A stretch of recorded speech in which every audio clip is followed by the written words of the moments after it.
All right, a very good afternoon, distinguished speakers, participants, ladies and gentlemen. Welcome to the session 4 of ASEAN Leadership and Partnership Forum. In these sessions, we will take a look at the two most important regional integration initiative, which is Regional Comprehensive Economic Partnership and the Comprehensive and Progressive Trade Trans-Pacific Partnership, two most important regional integration initiative and trade agreements in the regions, which basically would affect economic integrations and also economic progress in ASEAN regions. My name is Yose Rizal Damuri. I'm from CSIS Jakarta. I will be your moderator to this session. So before we proceed to the panelists to talk about RCEP and the CPTPP, allow me to provide a little backgrounds on the topic of these sessions. The RCEP, an agreement, a trade agreement between 15 countries, including all ASEAN member states and 5 dialogue partners in East Asia, was concluded and signed in 15 November 2020, after 8 years of negotiation. The RCEP agreement has been praised to be a game changer in trade and economic integration in the regions. Like, for example, leaders from those 15 countries agree and believe that the agreements demonstrate strong commitment to support economic recovery, the recovery that we need at the moment basically that what I would like to say is that this RCEP agreement, which was signed and concluded almost a year ago, is expected to support the economic recovery, create inclusive development, job creation, and strengthen the regional supply chains. But in addition, of course, RCEP also highlights East Asian countries' commitment to maintain an open, inclusive, and rules-based trade and investment arrangement. But actually, before this RCEP was concluded, these regions also already witnessed another mega regional agreement, which is called the Comprehensive and Progressive Agreement for Trans-Pacific Partnership, what we called CPTPP, a trade bloc of 11 countries, where 4 ASEAN member countries are also part of this agreement. And CPTPP has been taught as setting a new standard for trade and investment in one of the world's fastest growing and most dynamic regions. So the two agreements would definitely support and facilitate greater regional economic integrations, would also perhaps support and facilitate economic recovery that we need to these days. But there are many challenges to realize this benefit. So in these sessions, panelists will share their view on economic and business significance of those agreements. We will then examine and further discuss the implications and future prospects of the RCEP and CPTPP, especially to support the economic recovery. So I will, and then after that, I will also let the panelists to respond to questions from participants or to discuss several other related issues. I will proceed according to the order presented in the agenda. So as the first speaker, I would like to ask Professor Dr. Kriengsak Chareonwongsak. I hope I pronounce your names correctly, Professor Kriengsak. Professor Kriengsak is chairman of National Building Institute, and also president of the Institute of Future Studies for Development. as well as the academic deans of University of London in Thailand. Professor Kriengsak is also senior fellow at Harvard University, as well as member of parliament and many other important positions. Professor Kriengsak obtained PhD in economics from Melbourne University, as well as Doctor of Philosophy from Oxford University, and an MBA from Harvard University. So, Professor Kriengsak, how do you see the significance of RCEP as well as CPTPP, and what are the key benefits to ASEAN member state? Maybe we can discuss it at the macro level first before we go at the business and micro level. And how do you see those the relations between those two trade agreements, which are actually quite similar, but also different to each other, quite different as well to each other.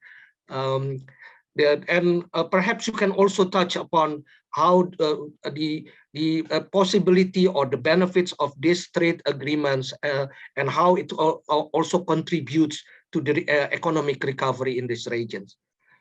The floor is yours for 5 minutes, Professor Kriengsak. Thank you, Dr. Damuri, for the tremendous kind invitation from the organizer and your introduction. Let me address it quickly with the limitation of time. Yeah. Basically, I would say any kind of free trade agreements benefits everybody on the net gain overall. Of course, with some negotiation, you may benefit more temporarily if you have a better negotiation skill and you get some of your sector that you're much more advantageous to be able to do better. Of course, in your own country, every countries, there is some trade-off between sector that lose out and sector that wins. Therefore, but overall, my understanding is always this way, that free trade always promote growth economically, well-being of the people from the consumer point of view, as well as for those sectors that are producer that have comparative advantage in the free trade agreement. And even at the extreme, even if you open up by not bilaterally, but unilaterally, you still gain the welfare of your people. Hence, therefore, free trade, if we may say it vaguely, is very positive for all if we do it right. So joining RCEP and CPTPP would be beneficial for ASEAN, because ASEAN as an integrated group, 10 countries, it is a significant group with 600 million people. If you join RCEP, RCEP is the biggest regional bloc with the GDP combined at 29% and the global trade of about 28% with a population of 30% of the world. With RCEP working together with ASEAN within it, it will make us enhancement of ASEAN for our people welfare benefit in terms of consumer, as well as some sectors that different ASEAN countries are strong in that would have enlargement of its role. Of course, with, as I said, the trade-off internally. So overall, I would say when you join RCEP, RCEP, ASEAN benefit, no doubt. If you join CPTPP, again, it's different arrangement, but similar in some way. It has some depth in some issue more than RCEP. For example, intellectual property and things like that, for example. So CPTPP is another arrangement of different grouping with some overlapping. And therefore, if you join both, you have together a larger framework for you to work on free trade areas. Therefore, it will benefit ASEAN more to join both. Overall, you join CPTPP and RCEP, you will have significant number of countries that wasn't in RCEP or wasn't in CPTPP combined into those already in. you have a larger block. In effect, my position is clear. If ASEAN join both RCEP and CPTPP, then ASEAN benefit much more. So that is no doubt. The question, therefore, is that how do we benefit best eventually? Of course, there is an issue of global value chain activities. We all have comparative advantage ideas in manufacturing. ASEAN will have to know in each country what are their comparative advantages in the light of pre-joining and post-joining, assuming both we join. We already joined RCEP. And if we join CPTPP as a bloc, then we can work it out in our comparative advantage with other countries. Each country of ASEAN, 10 countries, we can work it out academically. How would it look like in our comparative advantage? Therefore, we major on our comparative advantage. Our global value chain will be higher, no doubt, by joining and work on our comparative advantage. Of course, if we join, opportunity will increase for ASEAN, for investors. Confidence of investors will increase. That we can do that by reducing more obstacles, facilitating more to make it easier. And we have to go from the usual positive list approach to more like a negative list approach so that we can increase the confidence of investors rather than only focus on some positive list, but say anything which is on a negative list that are sensitive, that we need time to work out, we are open for. By that way, investment will increase in ASEAN. And if ASEAN are smart enough in the open world with digital transformation, we may even find the transformation affecting our trade in the service sector, which will include, particularly in CPTPP, in sensitive sector that sometimes we are worried about at some stage, the intellectual property issues of things that require us to prepare ourselves well. So therefore, in my opinion, joining them will be beneficial. How do we benefit more in the temporary short run? We have to negotiate well for ASEAN to negotiate well with RCEP and CPTPP. But overall, in the long term, the faster we join, the better. How do we see them? If they're together, would that be a competing forces or complementing each other? I would say depends on how we handle it. Of course, we see clearly the world is being a two big superpower leading the two blocks in vague term. The Western bloc, if we may call it Western, the US is and the European are leading it. And the Eastern bloc, which is China, is influential and leading it. And therefore, there is geopolitics in the world today, and that affects geoeconomics. How do we handle them? We have to make sure that the two blocks are able to work together so that we benefit more than having to have a bipolar world where we have to force into one camp or the other. If we know how to handle it well, I'm assuming we can handle the geopolitics when the rivalry of the two superpowers, the US and the Chinese, who are neck to neck in competition in this present day and into the near future. We need to handle the two big powers well, geopolitically, for ASEAN to be diplomatic and also pragmatic as well as utilitarian. If we know how to do that well, it's good. Then the issue of value chain linkage. I do believe that import-export opportunity will increase if we join both, but it's more than the issue of number of how big the export and import for ASEAN. It's the issue of value chain linkage.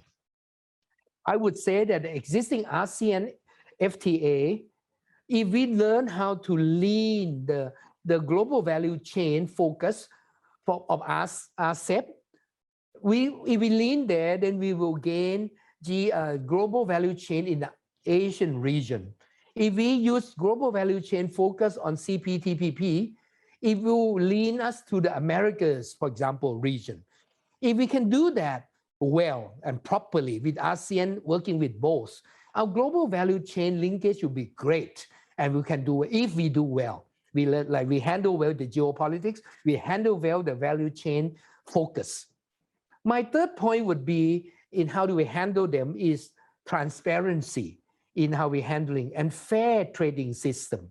If we enhance our benefit by making them both having transparent and fair trading system working with ASEAN, probably it will benefit us, not only trade, but corruption costs, which is prohibitive, will go down in ASEAN region, in the various different countries and ASEAN as a whole. Efficiency will go up in ASEAN, and access to information costs will go down once we do that. In my summary conclusion, I would say let's go with RCEP and CPTPP as a block. Now we know that not all countries join CPTPP. We should, and it will be helpful to work on our membership in ASEAN to say, let's go both together so that it keep in the same pace with moving forward with RCEP and CPTPP. Of course, the world is not an ideal world at the moment. It's in regional blocks. In the longer term, I hope that we can collapse RCEP and CPTPP into one. You can call them whatever name, a new name, a plus name of some sort. And I think it would be beneficial so that it's the same block rather than separate block. Another issue which I think would be very important is the US. At the moment, US is not in CPTPP. It was there in TPP, but it opted out under Donald Trump. We need to tell Biden to try to woo him back and say, why don't you join back CPTPP and become TPP again with US in it? And the next step would be when US is in TPP again, through hopefully Biden, we can try to collapse the two together, RCEP and TPP together and calling a new name, working on this meta-analysis of moving them together, which ASEAN can be the glue because we're not non-threatening to both sides. If we can collapse them into the one beneficial system, we have less tedious work, less meeting, less problematic logistic to try to handle the two separate groupings. Move them together. I would say that's the way we go forward.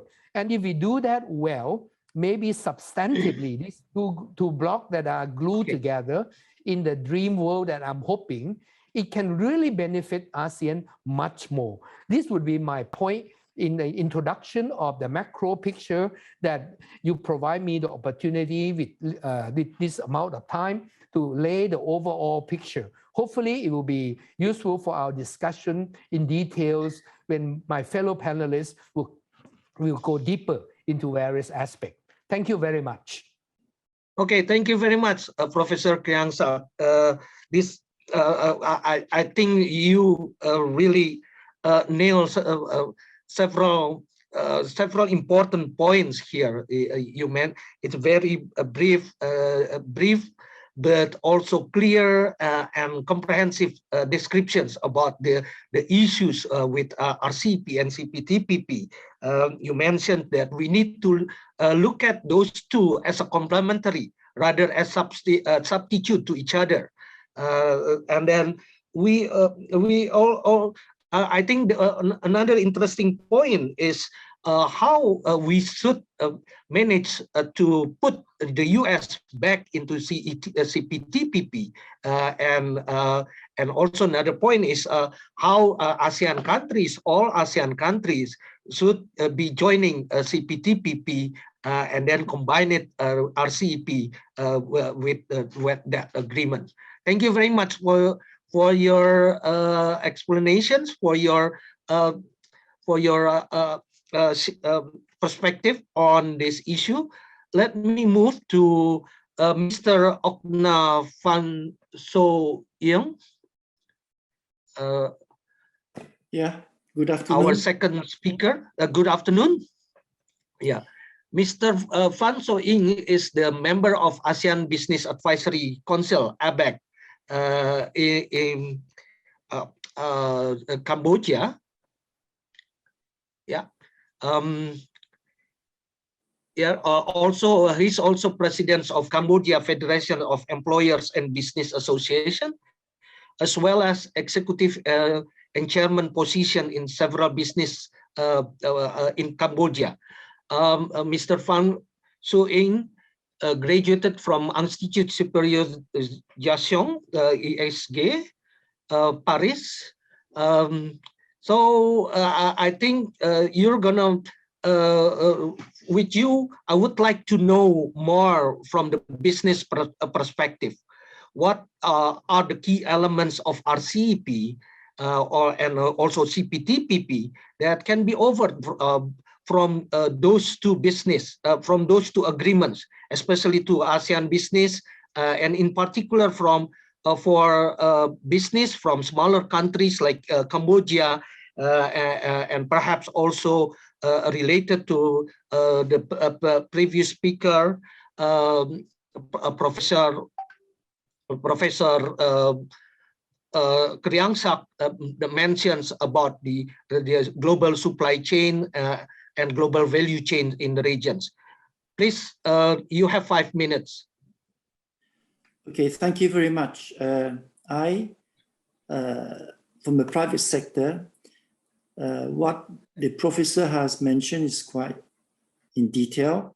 I just summarize that the RCEP is the same than ASEAN Plus of each country, but it's just formalizing the country of origin and the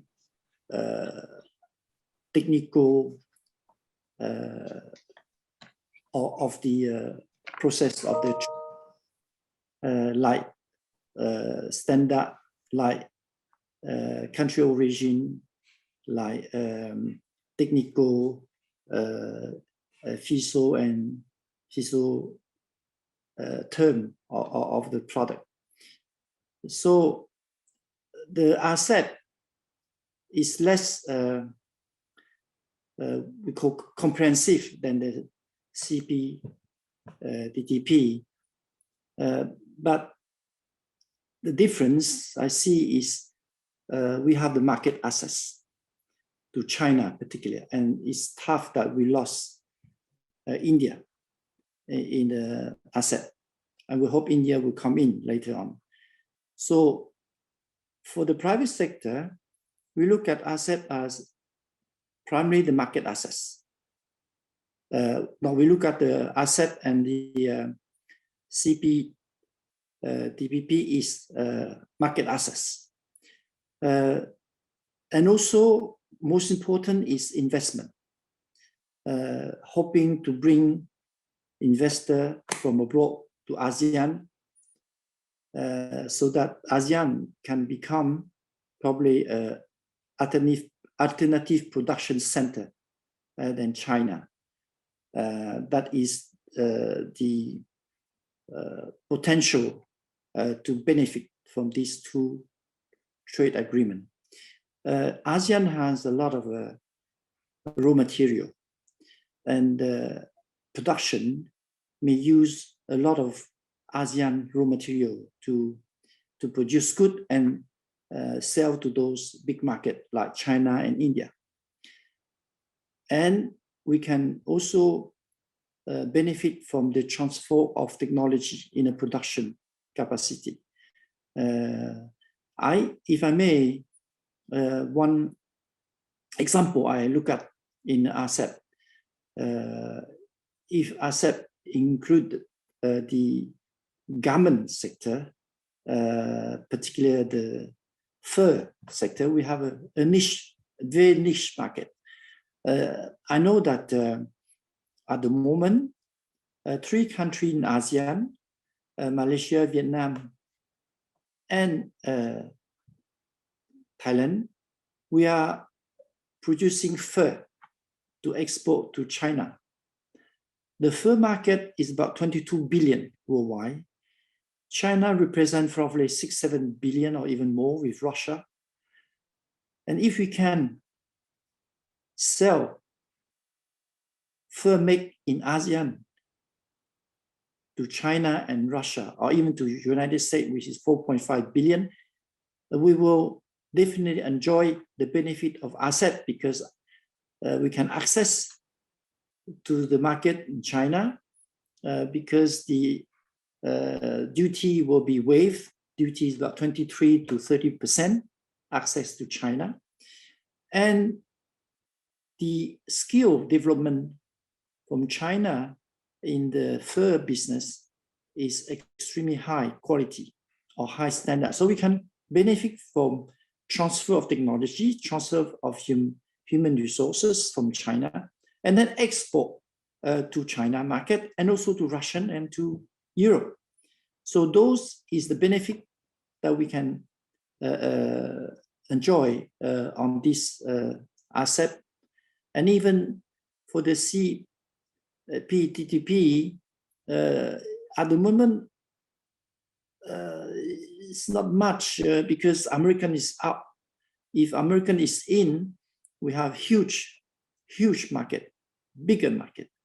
At the moment, we all already enjoy the access of Canada, Japan, Australia, and New Zealand. So the only advantage is probably market access to Peru, Chile, Mexico, those additional Canada. And that is the advantage at the moment for CPTPP for ASEAN. But this CPTPP for ASEAN, only 4 countries in ASEAN have signed the agreement. Not yet Indonesia, not yet Cambodia, no Thailand, and so on. So we do not, ASEAN do not yet enjoy the full extent of the CPTPP at the moment. So that is my conclusion.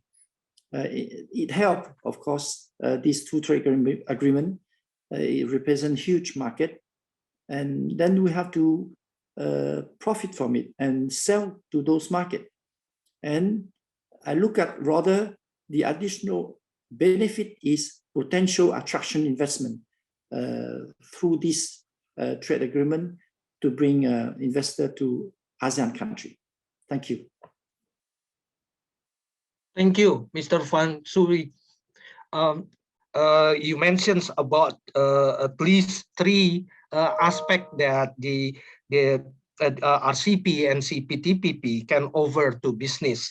The first one is market access, like for China and India, especially if business can utilize the facilities from RCEP. Another thing is about investment also, as well as the development of global value chain and supply chain that Professor Kriengsak also already mentions. And also thank you for the giving us a concrete illustration and how those 2 agreements can help trade in garment industries, for examples, and also a business in general. So let's move to our 3rd speaker, our 3rd panelist here, which is Mr. Oudet Souvannavong. Mr. Souvannavong is the president of Laos National Chamber of Commerce and Industry. He's also member of the Prime Minister Economic Advisory Board in Laopedia, and also member of ASEAN's Business Advisory Councils. Mr. Souvannavong has a postgraduate certificate of Agriculture and Forest Industry Management from the Swedish University of Agricultural Science. So thank you very much for joining us, Mr. Souvannavong.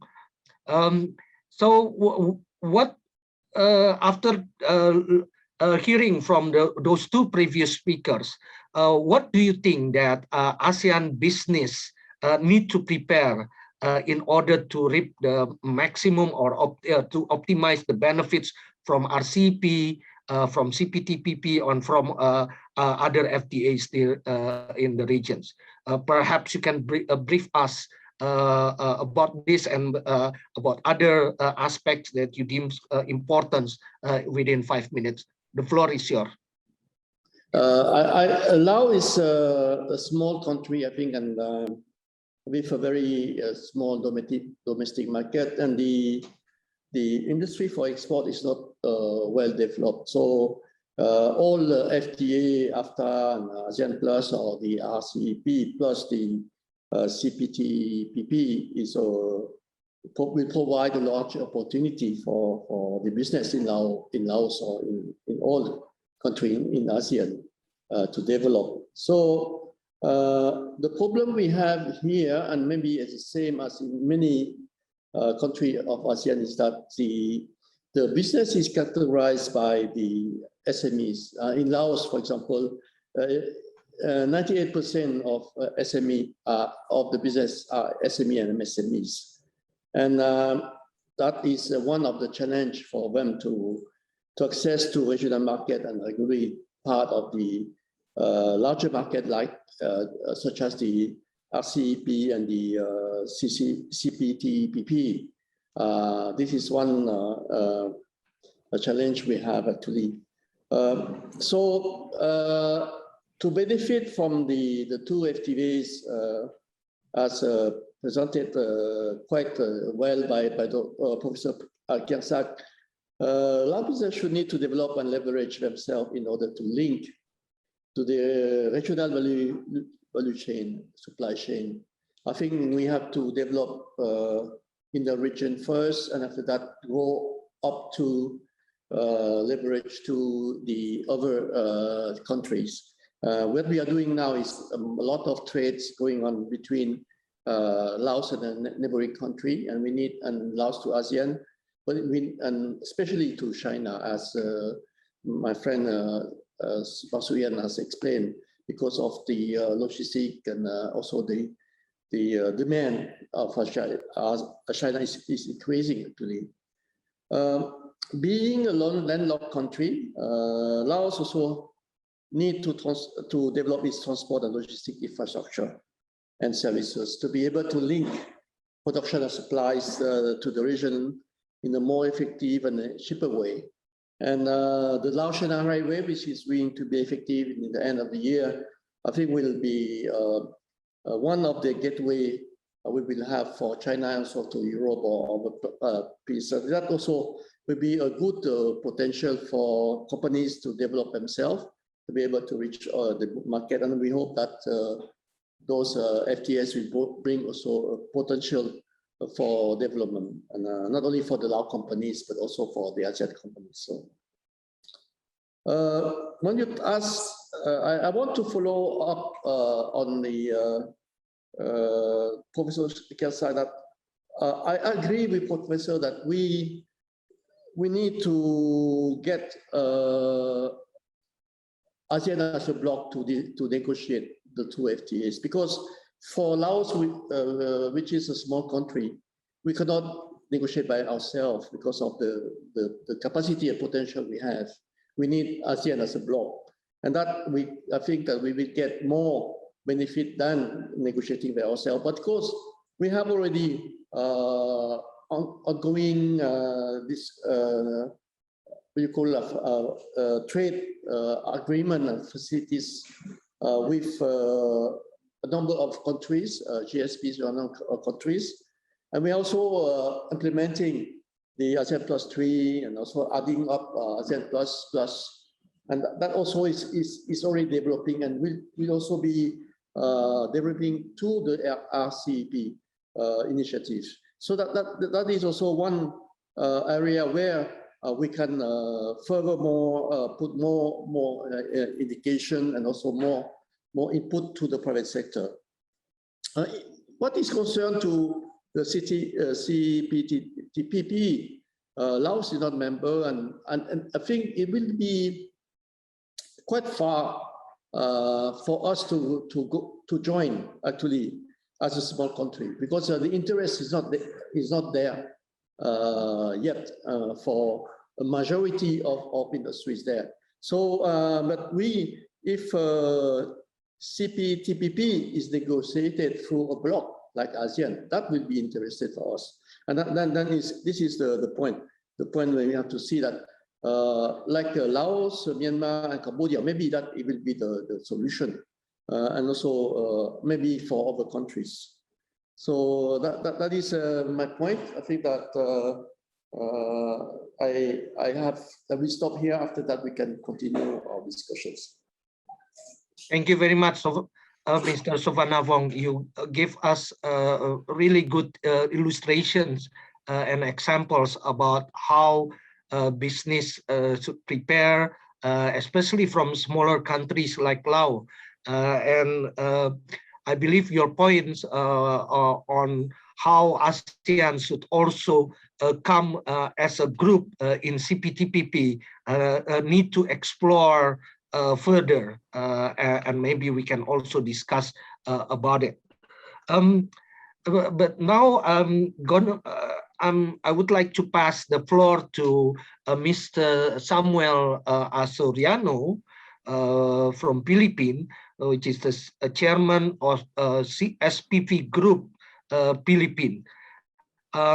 Mr. Soriano, so we would also like to hear from business perspective about how to maximize the benefits of RCEP as well as TPP. But perhaps you can also touch upon what business can expect from the government in order to facilitate the utilization of these two agreements, so that it can also really get the maximum benefit. Please, Mr. Soriano, you have 5 minutes. Thank you, Dr. Damuri. Thank you for the introduction. And well, first of all, I would like to thank Tan Sri Michael Yeo for the invitation, as well as the entire KSI Strategic Institute for this invitation to participate in the ASEAN Leadership Forum, with particular focus on RCEP, especially during this continuing pandemic of COVID-19. I would like to discuss this on with a broad perspective on RCEP, and then focus on the Philippine impact, so that we can discuss what we should expect from government. Well, it is indeed very timely to have a conversation on this and the discussion about the RCEP, which is a group of the 10 ASEAN countries, plus Australia, China, Japan, Korea, and New Zealand. It is said that the RCEP concept and is further detailed into more extensive agreements, is characterized by being modern, comprehensive, high quality, and mutually beneficial for the members that have joined.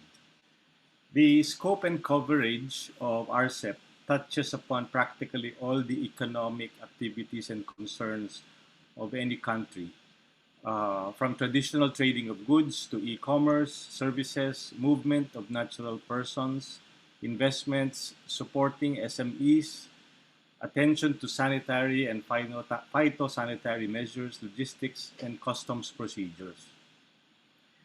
The RCEP dashboard, so to speak, shows that with the 15 members of the RPCs, or what we call the RCEP participating countries, they account for close to 30% of the world population, with a total of about 2.2 billion people, if you accumulate the 15 members. And the same group accounts for about 30% as well of the world GDP, or about 24 trillion US dollars. So that's the magnitude of RCEP. The value of the share of RPCs in the total world trade is about $10.5 trillion, or RCEP basically accounts for about 28% of world trade. With regards to investments, about close to 24% of global inward foreign direct investments is going into our RPCs from the rest of the world, whereas about almost 34% of foreign direct investments to the rest of the world is coming from the RPC. So you can see the magnitude and the significance of RCEP. Turning to a quick review on overview of the Philippine trade and investment relations vis-a-vis the RPCs, or the RCEP participating countries.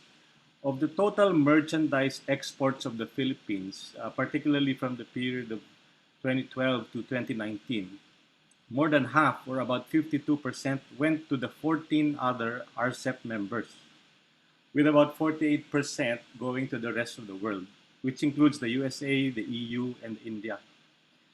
For Philippine merchandise imports, about 62% come from RCEP members, and only 38% come from the rest of the world.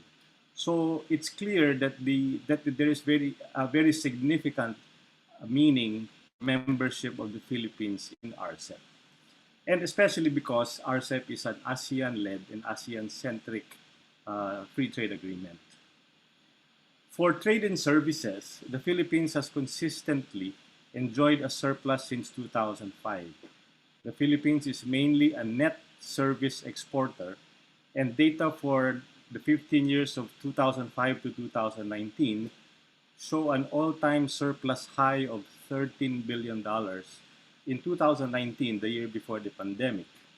And it was only the lowest point was in 2008 when the world had a financial crisis, and we had a surplus of $2 billion at that time. As of 2017, 80%, or about 1.6 million of our overseas Filipino workers, as you know, we export a lot of professionals, service people, etc. And these were deployed mainly to non-RPC members, while 15% only, or about 240,000, were deployed to RPC, to ASEAN, in fact, to ASEAN. And only 3% were deployed to the 5 other non-ASEAN RPC members. So the RCEP, with more favorable regulations on the movement of natural persons, would allow the Philippines to send more people to RCEP members. In terms of FDI, foreign direct investments, into the Philippines for the period of 2015 to 2019, also prior to the pandemic, 80 to 90% have been originating from non-RPC members, while FDIs from RPCs have largely been from Japan and the ASEAN. So now, what benefits does RCEP bring?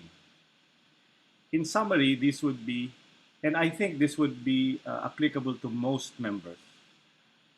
In summary, this would be cheaper cost, convenience, competitiveness, and complementation. Tariff liberalization due to RCEP lead to cheaper raw materials, cheaper intermediate goods, cheaper capital goods, and therefore cheaper goods for consumers. So that is a general impact.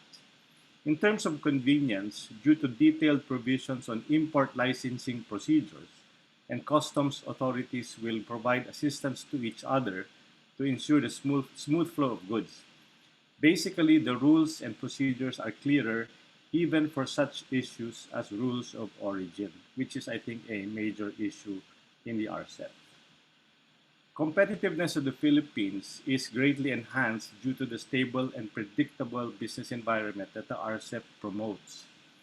Participation in RCEP sends a strong signal that the country is ready to be a leader in the global economy and a strategic manufacturing and services hub in the region. RCEP widens as mentioned by my colleagues in the panel, RCEP, and I think for most members of RCEP, it widens the market access for its goods and services and provides preferential treatment for Filipino professionals who seek employment and business persons who wish to engage in wholesale and retail trade in RPCs, mainly also because of the rules on the movement of natural persons. So our RCEP ensures also stronger enforcement of intellectual property rights that protect the interests of Filipino inventors, authors, performers, composers, artists, among others, and likewise fosters innovation, especially along the lines of digital transformation, fintech, as well as promote culture and the arts. RCEP complements MSME development objectives, particularly in the integration in the global value chain. For example, e-commerce and financial services are expected to contribute to the digitalization of MSMEs by way of providing platforms to manage transactions as well as to access finance. In summary, the Philippines stands to gain from the economic and technical cooperation framework of RCEP. It provides an opportunity for the Philippines to effectively implement and utilize the agreement through technical assistance and capacity building. Now, your question also about what do we expect in the private sector from government. I am from the private sector and I was not part of any of the negotiations for RCEP. But seeing the provisions that were reached, which were represented by our government, seems that they did a good job of representing the interests of the country and the business sector. And so I think as long as the government is able to deliver and execute the agreements smoothly with our partners, then that would be a big benefit to the others. And as you pointed out, Dr. Damuri, the Philippines is not yet a member of the CPTPP. I understand from our government that we are currently studying the pros and cons of participating, although I understand we have already started the process of applying for membership in the CPTPP. But from a purely business perspective, if we just go by purely numbers, the population that will be added, because if there are only 4 members of CPTPP that are not members of the RCEP, no? These are Canada, Chile, Mexico, and Peru. And those 4 countries have a combined population of 220 million, which is basically 10% of the current RCEP. So basically, you will be increasing your market access by 10% if we join CPTPP. And in terms of GDP, the total GDP of these 4 other countries is about 3.2 trillion US dollars. So if you add that to the 24 trillion of RCEP, that's close to almost $28 trillion. So from a perspective of a business view, it expands the market and the reach of member countries. Thank you very much, Dr. Damuri. Thank you, Mr. Soriano. Thank you for giving us the picture of RCEP significance to the Philippines business, and also how it offers the benefits, and also to give us insight on the CPTPP benefits that can also be utilized by Philippines business when Philippines already joined the CPTPP. Now we move to Dr. Robert Yap, our last speaker in this sessions.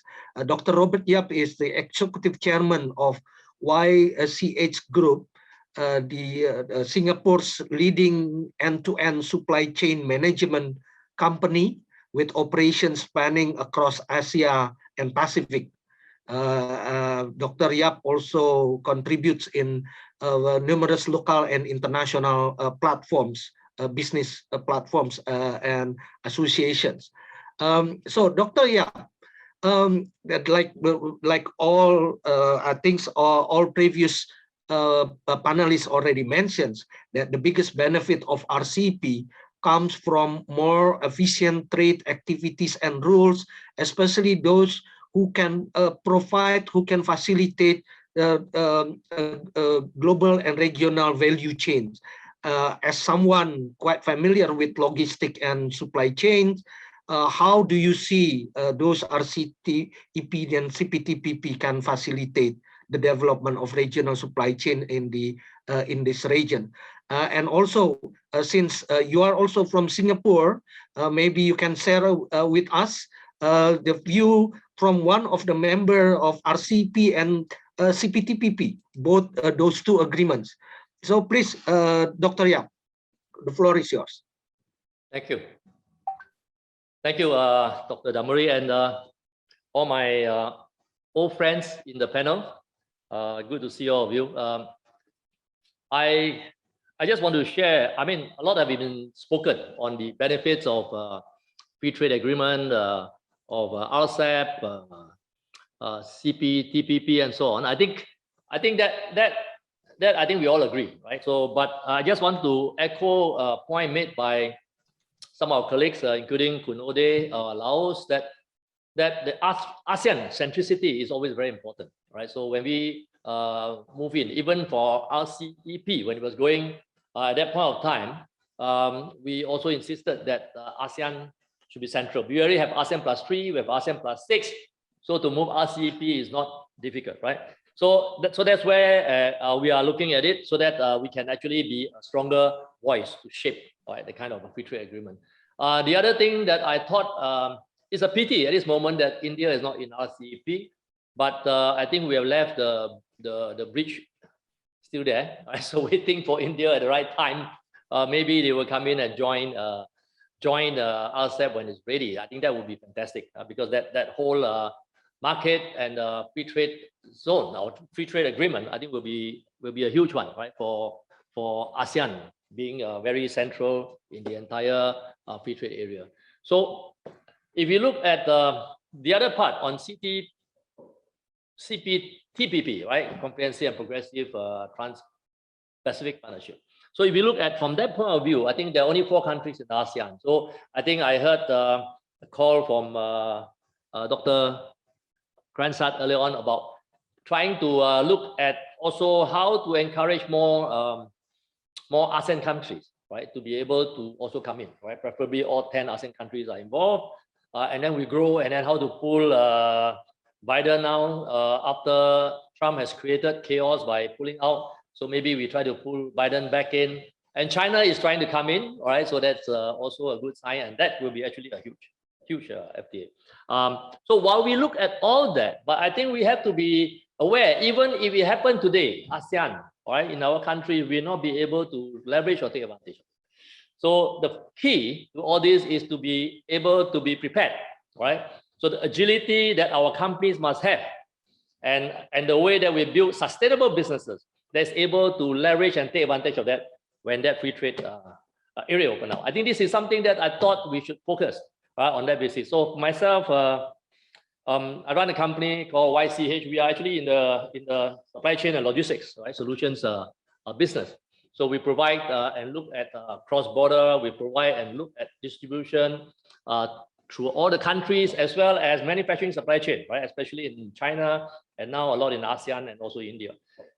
So from that point of view, I think we have been operating to fit. I mean, China, when China was just growing, to become the factory of the world. But when this China and US tension happened, and also the China +1, right? Every company is looking at, we cannot just depend on China itself. I think this shift of supply chain create a lot of challenges, but also, in fact, mostly big opportunities for ASEAN, right? So you see the China +1 swing itself. I think that you can see very clearly, and we are now actually doing a lot to be able to sort of facilitate that swing, that connectivity, right? So that to create the kind of a ecosystem, right, that's able to still take advantage, right, of the shift, right, in terms of supply chain disruption, supply chain connectivity, and so on.